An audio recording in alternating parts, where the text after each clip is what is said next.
ஜெர்மனியில் முட்டை வாங்க நீங்கள் கடைக்கு போனீங்கன்னா அந்த ஒவ்வொரு முட்டையிலையும் டேட்டூ போட்டிருப்பாங்க. ஆமாம், இப்போ அந்த முட்டையை ஓப்பன் பண்ணி நான் உங்களுக்கு காட்டுறேன். யூஸ்வலாக இந்த டேட்டூவை நீங்கள் பார்த்தீங்கன்னா அதோட ஸ்டார்டிங் லெட்டர் வந்துட்டு 0, 1, 2, 3 இந்த 4 நம்பரில் ஏதாவது ஒரு நம்பரில் தான் ஸ்டார்ட் ஆகும். இந்த நம்பர் ரொம்ப முக்கியம். ஏன்னா இந்த முட்டையை போட்ட கோழி எந்த அளவுக்கு ஹெல்த்தியாக வளர்ந்துருக்கு ஆர் எந்த அளவுக்கு ஒஸ்ட்டாக வளர்ந்துருக்கு அப்படின்றத இந்த முட்டை வச்சு நம்ம டிசைட் பண்ணிடலாம். இப்போ இந்த முட்டையை பார்த்தீங்கன்னா இந்த முட்டையில் 0 அப்படின்னு போட்டிருக்கு. ஸோ 0 போட்டிருக்கனால இந்த முட்டையை போட்ட கோழிக்கு ஒரு விஐபி லைஃப் தான் வச்சுக்கோங்களேன். எப்படின்னு பார்த்தீங்கன்னா இந்த முட்டையை போட்ட கோழிக்கு அவுட்டோர் ஆக்சஸ் கிடைக்கும், ஆர்கானிக் ஃபுட்டு கிடைக்கும்.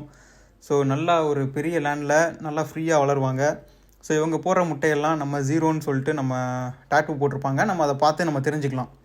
ஸோ அப்போ 1 கேட்டகரி போட்டிருக்க முட்டை அப்படின்னு யோசிச்சிங்கன்னா அவங்களுக்கும் அவுட்டோர் ஆக்சஸ் கிடைக்கும், பட் ஆர்கானிக் ஃபுட்டு கிடைக்காது. பட் அவங்களும் ஒரு அவுட்டோர் ஆக்சஸில் கொஞ்சம் ஓரளவு நல்லா சுற்றி அவங்க வளருவாங்க. ஓகேங்களா? அப்போ நம்பர் 2 போட்ட முட்டை பார்த்திங்கன்னா அவங்களுக்கு இன்டோர் ஆக்சஸ் மட்டும்தான், அவுட்டோர் ஆக்சஸ்லாம் கிடையாது. பட் அவங்க இன்டோருக்குள்ளேயே சுற்றிக்கலாம். ஸோ அந்த மாதிரி வளர்கிற கோழிங்கள் போடுற முட்டையை அவங்க 2ன்னு டிஃபைன் பண்ணுவாங்க. நம்பர் 3 போட்ட முட்டை பார்த்திங்கன்னா இதெல்லாம் கேஜில் வளர்ந்த கோழிங்க போட்ட முட்டைங்க. ஸோ இவங்களுக்குலாம் ஒரு டைட் குவார்ட்டர்ஸில் தான் இருப்பாங்க. நம்ம பார்த்துருப்போம், ஒரு கேஜில் அடைச்ச மாதிரி இருப்பாங்க. அப்படி தான் அவங்கெல்லாம் வளருவாங்க. ஸோ அவங்களுக்கு எந்த ஒரு ஃப்ரீடமும் இருக்காது. ஸோ அவங்க போடுற முட்டை தான் இருக்கிறதுலையே நம்பர் 3 கேட்டகரி.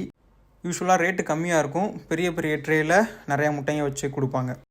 இது போக இன்னொரு ஹைலைட் என்னென்னா இந்த கலர் கோட்டட் எக்ஸ்லாம் பார்த்திங்கன்னா இது ஹார்ட் பாயில்டு எக்ஸு.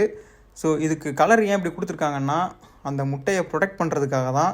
அவங்க கலர் பண்ணி கொடுக்குறனால சம் ப்ரிசர்வேட்டிவ் பண்ணி கொடுக்குறாங்க. ஸோ விச் மீன்ஸ் இது வந்து நம்ம ஃப்ரிட்ஜில் வைக்காமல் 3 மாதத்துக்கு நம்ம வெளியே வச்சு சாப்பிட்லாம் இந்த ஹார்ட் பாயில்டு எக்கை.